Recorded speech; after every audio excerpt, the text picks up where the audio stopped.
I see there's people here.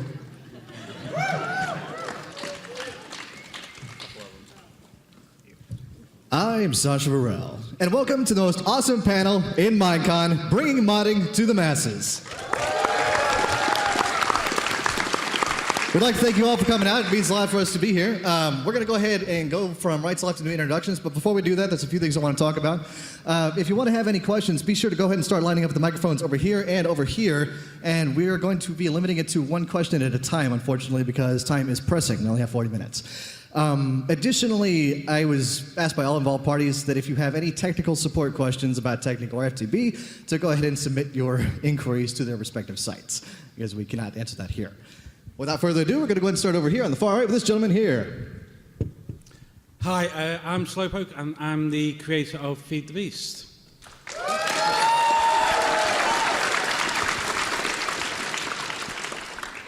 Hello everyone, this is Direwolf20, and I do a YouTube channel where I introduce, spotlight, and do tutorials on mods.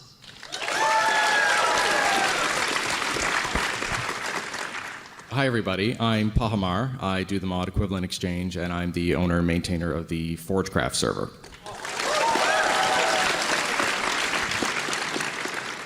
Hi everybody, I'm Cakermix, and I'm the creator of Technic. Hello, I'm SCT, and I am the developer of the platform and solder, and I also work at Technic.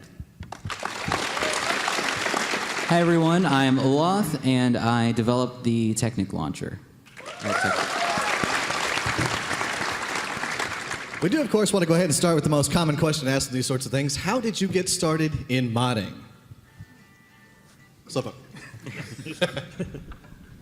I got started because of this gentleman here. I used to watch the Direwolf20 videos and got involved in a community that revolved around basically him on IRC. We managed to get very lucky to have a lot of mod developers that came in there, and then I made a map which got reasonably popular, and it's just things have just evolved from there. I got started playing two very early mods, Industrial Craft and Buildcraft, and when I was trying to learn them, I couldn't find a lot of good information about how to use all these things that are new and different and totally changed from what I was used to in Minecraft. So I decided, well, if no one else is telling me how to do this, I'll tell people how to do this. So I started doing videos about how to use the mods, and it kind of escalated.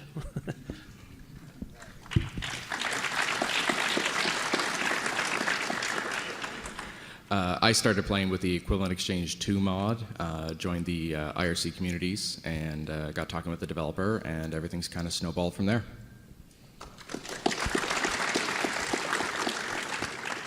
Like anybody that gets introduced to mods in pretty much any game, the moment that I realized what was possible, I took as many of them as I could and smashed them together to see how much content I could reasonably play with at one time, even if I didn't necessarily get to that mod at any one point. I got started specifically with actually Tekkit. I ran into it by mistake, and then I found out I actually knew him outside of it anyways, and I had no idea when I started Tekkit and ran into that by mistake. And I then decided to redesign the site and take it from there, and I got really involved. So.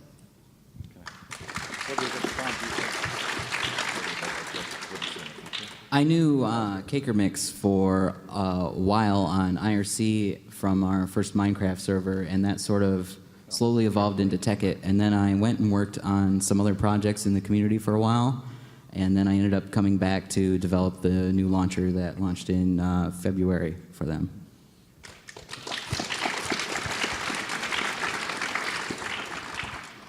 Seems like a lot of people play mods. How many out there actually play mods in Minecraft? Okay, everybody. All right, excellent. We're going to go ahead and open up with the first round of questions here. We have a young gentleman right there in the lanyard. It's on. It may not be. No, it's not. Oh, it's not? Okay. Hello. Oh, there you go. Hi, how you doing? Don't worry, Bro. This isn't about your bugs. I wanted to know, what was the first mod or big project that involved programming. The first big mod that involved programming. Oh, Or for a project. okay, for a project. Okay. And what it was designed to do. I think the first project that I actually got into programming, do you mean in Minecraft or just in general? Minecraft. Minecraft? Okay. The first thing I actually did in the game that was kind of programming was in Equivalent Exchange 2, you could create a big automation network to get really big, powerful items, so I did that. The very first thing I did programming in Minecraft was updating Equivalent Exchange to a new version of Minecraft, which was a pretty big thing for me to take on the first time. I got started with modding, although it was bucket plugins. I was running my own vanilla server for a long time and got involved with bucket plugins there and writing those. And that was actually, I had known Java before then, but didn't really care or use it for anything until that point. So from there on out, it just spiraled out of control, and now I do some Forge stuff and all the Technic stuff. So. My first Minecraft programming project was a plugin for Bucket and Spout called Ambient Seasons that changed your texture pack. I had a group of texture packs that were one for each season, and it changed them and had a calendar in-game. I thought that was something to add a little extra flavor to the game that was sort of missing from Minecraft. I don't actually write mods for Minecraft, but I have done programming in Minecraft using this mod. I don't know if many people have heard of it, called ComputerCraft.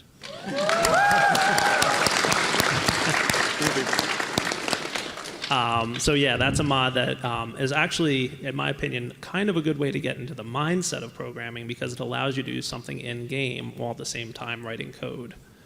So that's a good, interesting way to kind of get your head thinking about the way to write programs. It's funny. I think ComputerCraft was also my first introduction to programming in the game, and yeah, it's addictive. It really is. All right, user question. Me? Yeah. I thought you were going to do the other side. Oh, Well, we didn't forget about you. I promise. If you insist. All right. You know what? Yeah, let's do that. User. This is for Ponemart. What is EE based off of? The true origin of Equivalent Exchange is Xenophobe, the original creator of this. He had a lot of cobblestone, and he really wanted diamonds. So he decided, I need a way to take cobblestone and turn it into diamonds. And that's how the very first Equivalent Exchange happened. Okay. All right, now let's continue. I was just wondering what, for FTB and Tekkit, what's your policy or opinion on third-party launchers, such as Multi-MC or something? It's multi-MC. What was it? You're asking on what their opinion on third-party I launchers was? think What's that, your I policy think on supporting them? that all launchers have a place. Whether they're big or small, they all add something to the marketplace. I think that the more launchers we have, the better, because they bring a unique It way of drives the looking at it. competition. So, yeah, competition is a good thing for all of us. All right. So, I know Multi-MC is something that I think most people have used. It's a fantastic product. I know I still use it to this day. So, Yep. it's brilliant for those who are sort of at the level where they don't need the FTB launcher or the Technic launcher, but don't want to go through the hassle of doing the way it used to be, copy and pasting directly into a jar file. So yeah, I think it's great. All launchers are great. The more the better, as far as I'm concerned. As far as Technic is concerned, we know a lot of people use Multi-MC to develop their mod packs that they then put on the platform. And we actually are possibly starting to collaborate with Feed the Beast and maybe Forge on getting some sort of standard for how a mod pack is assembled, so that we can have them work together more easily, so that people can use Multi-MC to sort of build their mod pack and then use whatever other launcher they would like for distribution. And my philosophy on that is, if a launcher comes into existence, then there's a need that hasn't been provided by whatever they have available to them. So then it would be up to any other launcher or any other system or however you want to take it to implement whatever new things that launcher brings in order to standardize that sort of process. But it's not being provided with, so that's why that launcher comes in. All right, so this is aimed at everyone. Well, the modding community has been going a little wibbly wobbly over the past few years. Some modders have quit their mods. A lot of modders have made new, better mods with fancy particle effects. What would happen if, in the future, people started forgetting about mods? What would you think of? What do you think about that? I don't know that people are really going to forget about mods because it certainly seems like the community is still growing. I mean, like, what happens if it starts shrinking or if people stop using it? I think, honestly, I don't think I'll see the community start shrinking. I've seen it grow steadily for the past 2 years. There's a lot of coming and going of modders. There's mods that come into existence and then they just stop being updated and they fade away and new ones come in. I feel like it's a marketplace that's constantly evolving, and I don't really see a time where it's going to shrink. Not the foreseeable future, anyway. Yeah, the modding community itself keeps getting refined. So like how you were talking about how there's newer, better mods that are shinier and have new effects. That means the community is healthy. And any sort of mod that was popular at one time, if it doesn't get picked up or if it gets forgotten, it's not necessarily because it was a bad mod, it's just because it's been replaced by something that's newer, better, faster, by somebody that has more time to dedicate to keeping it up. So as far as, at least me personally, I never forget about mods, and luckily with these launchers that we were just talking about, you can always go back and play that. The content's still there, it doesn't go away.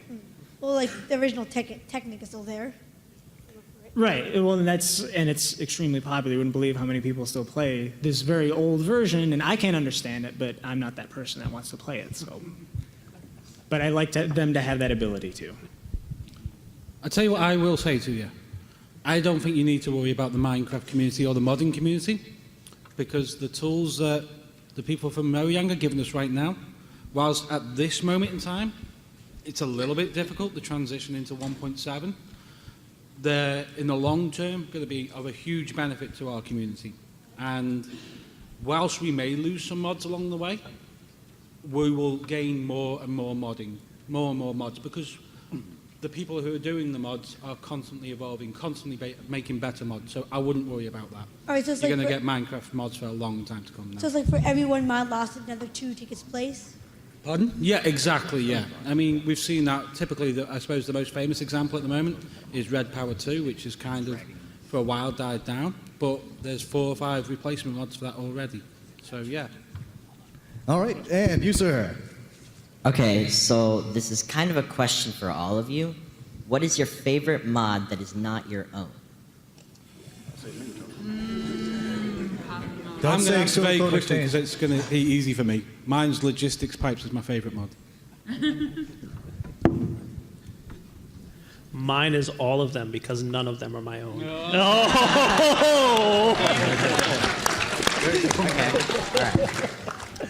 My favorite mod is Modular Power Suits by Machine Muse. When I first found that mod, it kind of blew me away because what she did with her interface and the way you customize the armor was just the coolest thing that no one had done before. The Tinker Table interface and all that stuff she did was just so new, and it really blew me away. Then she just took it and brought it to a newer and newer level with custom armor models and flight and jetpack armor models and all kinds of crazy stuff, and she's still working on it now, so that's definitely my favorite mod, I'd have to say. I'd have to say my own is the developer actually sitting in the front row. I'm really becoming fond of Railcraft.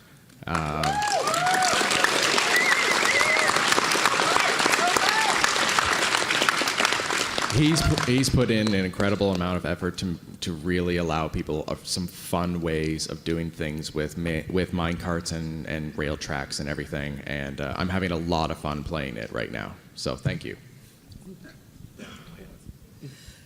I've never developed a mod, so I can't comment on that, but at the moment, I have a very strong penchant for Thaumcraft, and I'm not going to say it's because I like shooting people on server with lightning bolts, but I'm not going to say it isn't. My current favorite mod right now would be Tinkerer's Construct.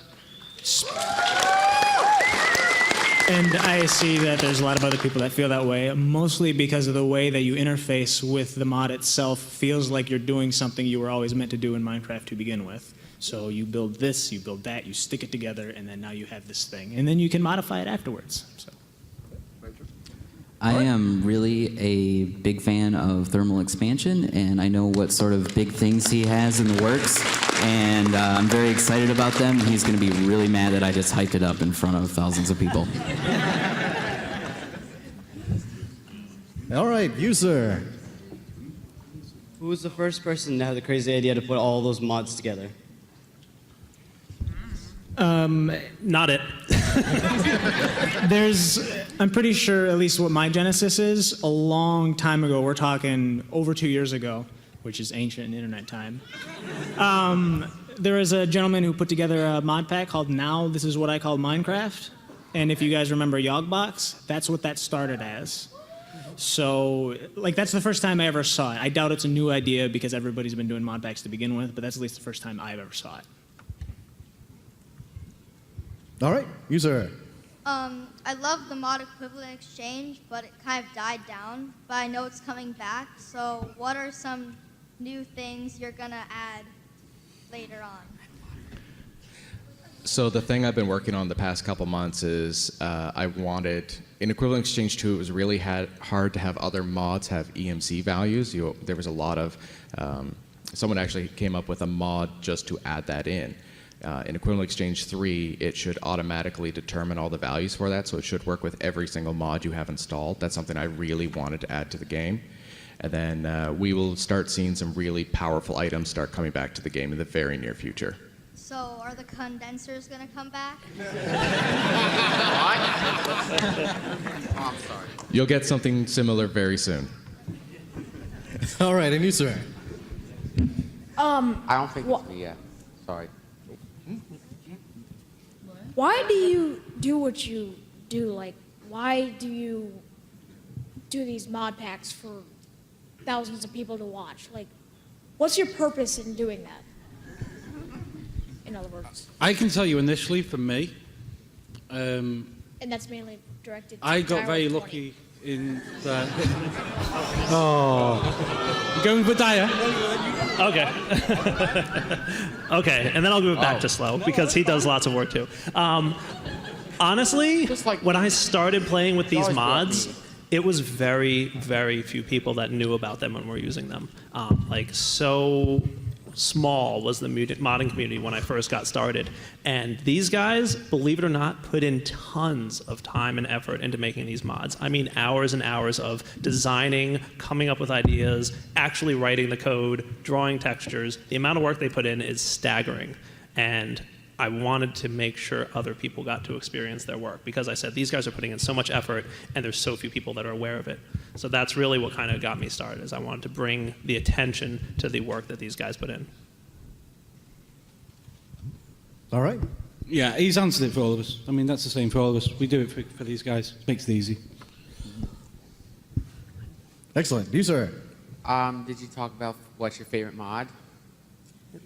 Yes, we Yeah, yeah, they asked that. How about You want me to come back to you? one? No. That's fine. How I'll get back. about why can't you play like for example like a 1.2 point mod for the latest version? I'll defer to a developer on that one. I don't think I get that one. Could you clarify? Why can't you use a 1.2? Why can't you play like a 1.2.5 mod for the latest version, like 1.7.2? Okay, I understand the question now. So between every version of Minecraft, there's a certain number of changes that Mojang does to the game itself as they continually improve it. So, for example, 1.2.5, I believe, is almost two. It was the split still. Yeah, it was pre. So in 1.3.2, Mojang merged the single player and the multiplayer aspect of the game, and there's a lot of changes involved with that. In this latest update from 1.6 to 1.7, there's massive changes under the hood. I think almost probably a third of the game has changed. So mods are written for specific versions, and when the game itself changes, everything has to adapt, and we can't always make sure it works backwards. There are some like mods in Minecraft that is not 1.7.2, which is the paint gun mod. That's 1.4. And I think there was like that Mine Painter mod. Did you ever heard of Mine Painter mod? I've heard of that one. Those They ones, should bring that one back, like 1.7. it's a very good one. I think there's some mods that are able to work across versions because the things that they tie into haven't changed, but it's never certain between versions. Can't we just like copy like the codes and make it into 1.7.2 It's version? never that simple. Thank you. Unfortunately. All right, you sir. If you could add, if you could add one mod to Minecraft, which isn't yours, what mod would you add? Permanently? Like Yes. into the game? Okay. Inventory tweaks.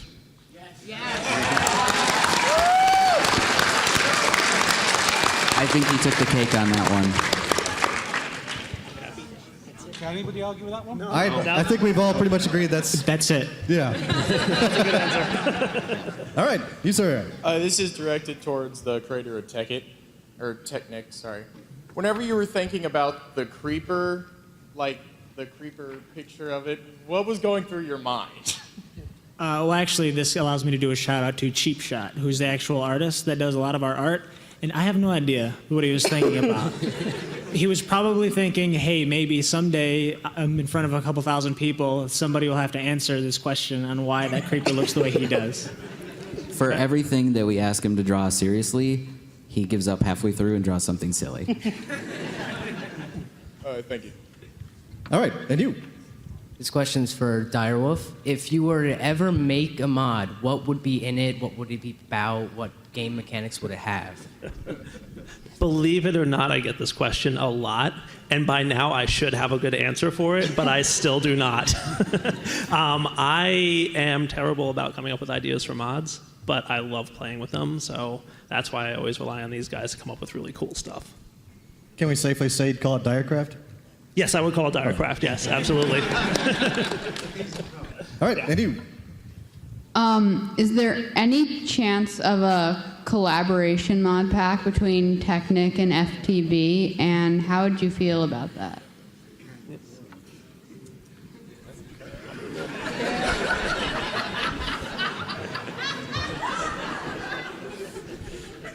There are things that we have spoke about in the past where we would talk about collaborating on some things that were not related to mod packs. In relation to mod packs, I actually don't think it would be a good thing for the community if we did.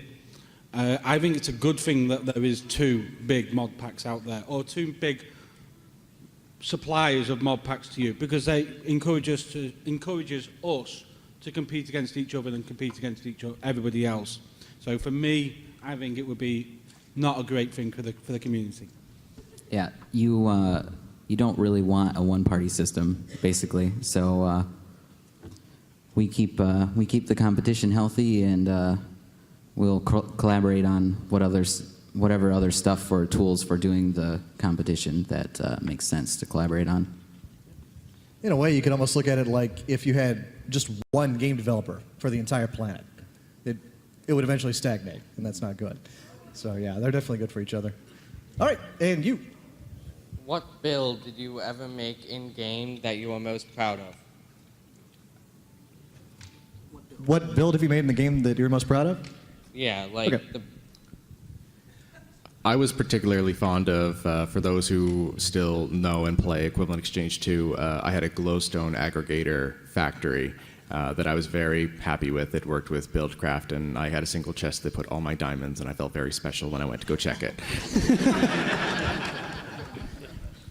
I'm going to answer this with two answers. One was the most useful one, I think, was I built this giant quarry system out of mining wells and tesseracts and all this other crazy stuff that would clear out a chunk in about 5 seconds.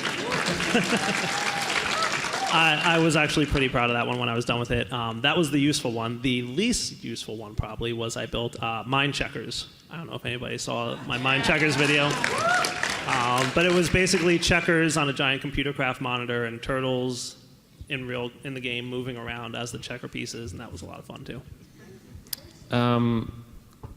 I can't be proud of any of my builds because anything I've built in TechEd or any sort of mod-driven mod pack has been basically a direct copy of whatever Direwolf built on his Let's Play. The thing that I liked the most, and Kicker Mix was on the server with me, and it has nothing to do with mods. We had a lot of guys, and we sort of picked out this island right by spawn, and we all built little tiny cramped houses all crammed in, and sort of the constraints that we gave ourselves ended up making it more interesting than some of the huge mega projects that we've ever built. Mine was about 30 pieces of glass in a void, doing nothing else. It looked like a sofa. It was the original monument from the FTB maps, and it brought me here today.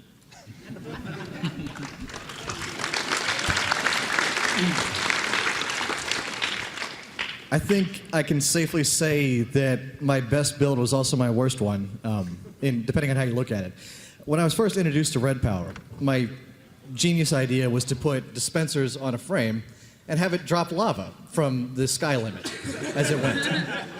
And I kind of accidentally flooded the world with lava, so. Yeah, I had to fix the server. I said I'm sorry. You, sir. Oh, hi. Hi. For the future of Minecraft, do you think that mods will be easier to download? Yes. Yes. I can actually answer that very directly. Yes, there will be vast improvements to Could mod you distribution be a in the bit more future. specific? At the moment, I'm afraid I can't, but I can say that the demand for mods is enough that systems are being put in place to distribute them more efficiently for people, both for downloading and installing and everything. And that includes, being distributed with packs and everything. So it's very much in the works, yes. Yeah, thank you. It's something that obviously needs to be done, and so even if none of us here or Mojang doesn't provide it, it'll happen, and it's been getting better and better and better since the dawn of Minecraft. So it's only going to get better from here. Right, exactly. All right, you, sir. This is mainly pointed toward Direwolf, but you can answer it. How do you feel about the portal gun mod? That is such an awesome mod. I think it's a lot of fun, and I think most of iTunes mods are really crazy and ridiculous and fun. Yeah, I like it. I love it. Yeah, great mod. It's a bit cheesy, a bit hacky, but he's added fueling to fix that problem now. But yeah, overall, it's a fantastic mod. I'm going to go ahead and say that the only reason... There's another mod that iTunes made, the Hats mod. Have you seen it? Yeah. And the only reason that mod beat out the portal gun for me was because I could see a gas with Pymar's head.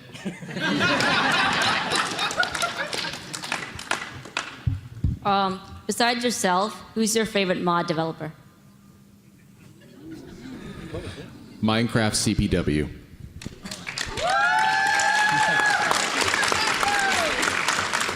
I've got two, CPW and Lex Manos, and they're both in the audience.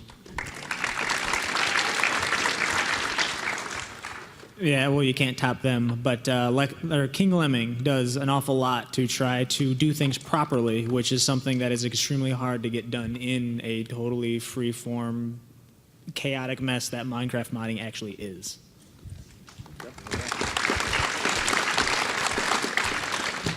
I guess I'd second King Lemming. He's pretty great. There's also not as well known, but kind of started skyrocketing recently, especially after Direwolf finally spotlighted his new MFR, Power Crystals. Skyboy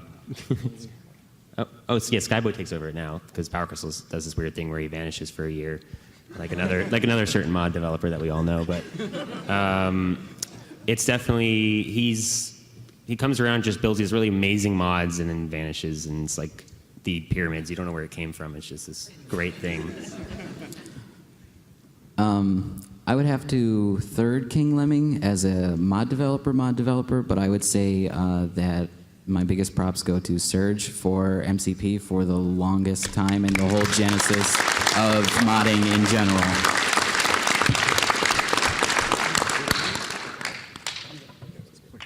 All right, and you, sir. What does mod stand for?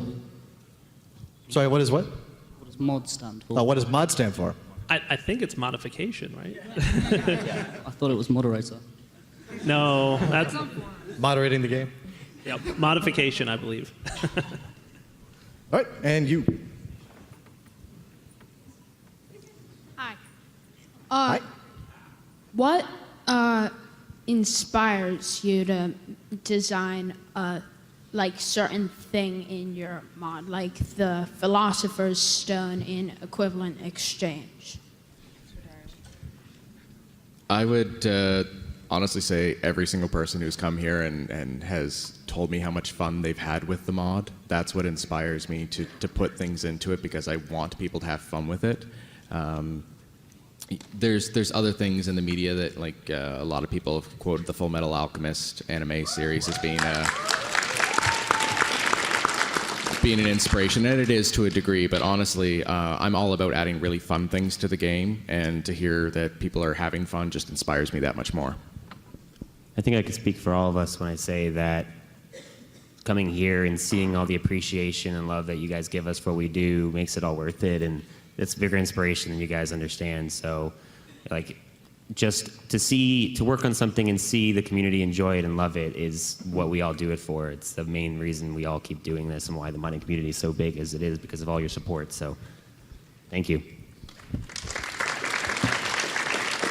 I can attest to that, and I would like to add specifically this kid jumped out in front of us at Islands of Adventure last night and said, "Oh my God, Technic, thank you for all the hard work that you've done." And I was like, I didn't work that hard. I think I could safely say that, a lot of people in the community see certain modders or, Technic and FTB as almost superhuman in a weird sort of way. They do all these amazing things that a lot of people enjoy, but in a weird kind of way, I think they also see you the same way, because without you guys, there would be no purpose. There would be no drive. And so it's very reciprocated in that respect. I'll tell you what inspires me is looking around, and I've done this in a couple of panels now, and seeing people of all ages, all types of backgrounds, playing the same game. And I've been part of many gaming communities in the past, and I've never been part of anything that even comes remotely close to the Minecraft community. It's by far the best community I've ever been part of, and that's what inspires me on a daily basis.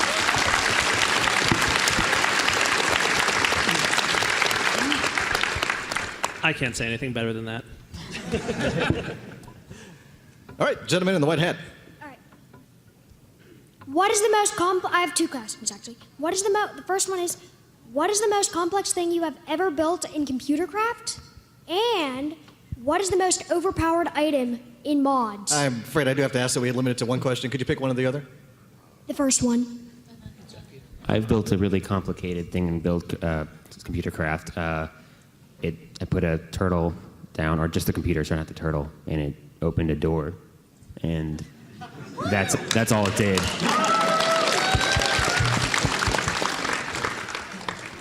Probably the most complicated thing I did with computer craft was something that for a long time I was trying to automate and finally did. I don't know if anybody has used forestry. Bee breeding. Yeah. That was probably many hours off camera writing code trying to get that to all automate correctly. And it mostly worked. I got a turtle to mine a tunnel for me. I can beat Palmer. I got a turtle to quarry a big hole in the ground for me. How'd you do that? I think he said, which one did you write? That comes with the turtle, you know. So that means I can't include the turtle dancing as one of my... Okay. I'm sorry, I misheard. I thought you said Jews. Okay. Okay. All right. All right, you sir.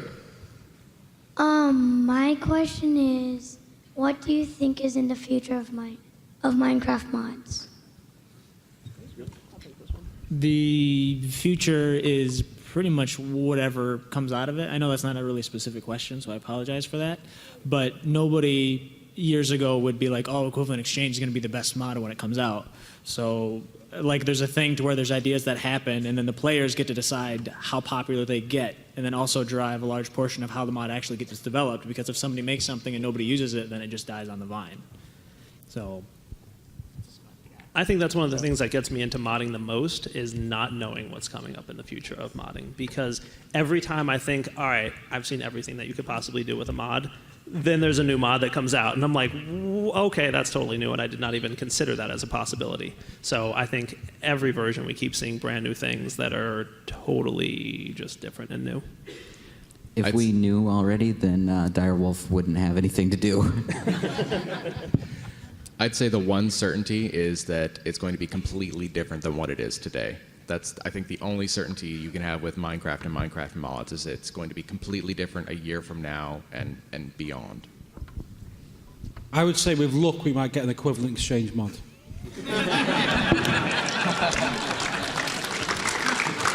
No pressure. The question is, which one will be first, equivalent exchange or Zycraft?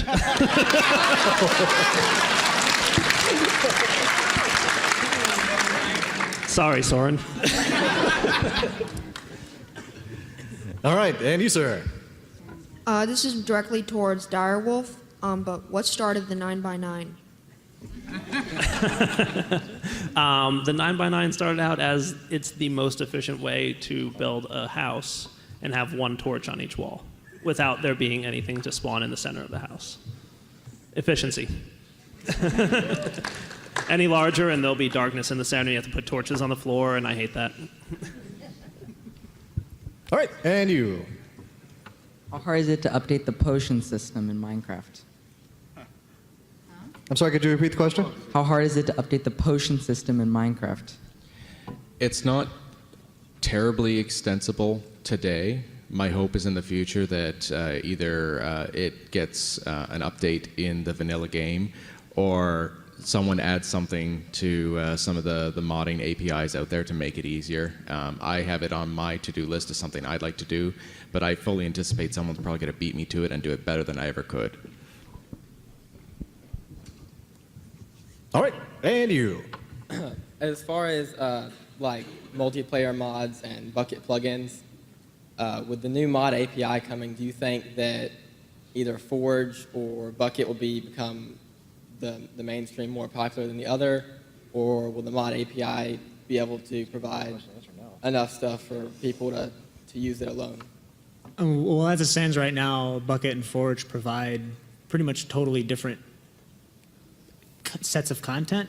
At least me personally, a lot of people, when they talk about Bucket, they mean specifically permission plugins. And a lot of what people use Bucket for is to make sure people can't do this, do that, do this, rules, basically. Whereas Forge provides actual content that you can see and feel, and that's what makes at least Forge mods so incredible and so over the top, is because they're actual content you can see. As far as the mod API, whenever and whatever it is, because I know as much as you guys do, I hope it makes it to where there isn't a split at all, even if it's just community-wise, and it's more akin to how, say, Skyrim does its modding system, to where it's just one set, one system, and then go hog wild. Okay, thank you. All right, and you. I have a question about EE. Will the new EE, will it be as overpowered as the old EE? My hope is it'll be as overpowered as you'd like it to be. I'd like it to be very overpowered. What I'd really like is for you to build a studio that I can blow up.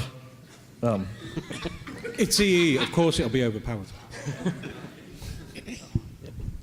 Didn't you say yesterday about new types of matter?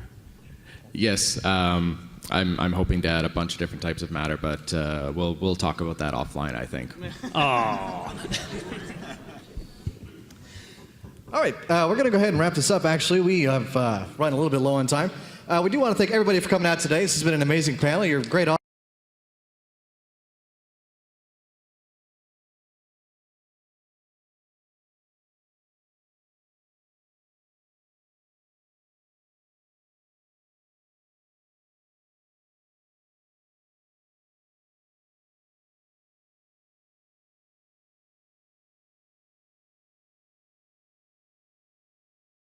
Audience, thanks for coming. Both the Technic and the FTB crowd will be outside the doors if you want to do signings, if you want to do a meet and greet. There may be some giveaways, so be sure to keep an eye out for that.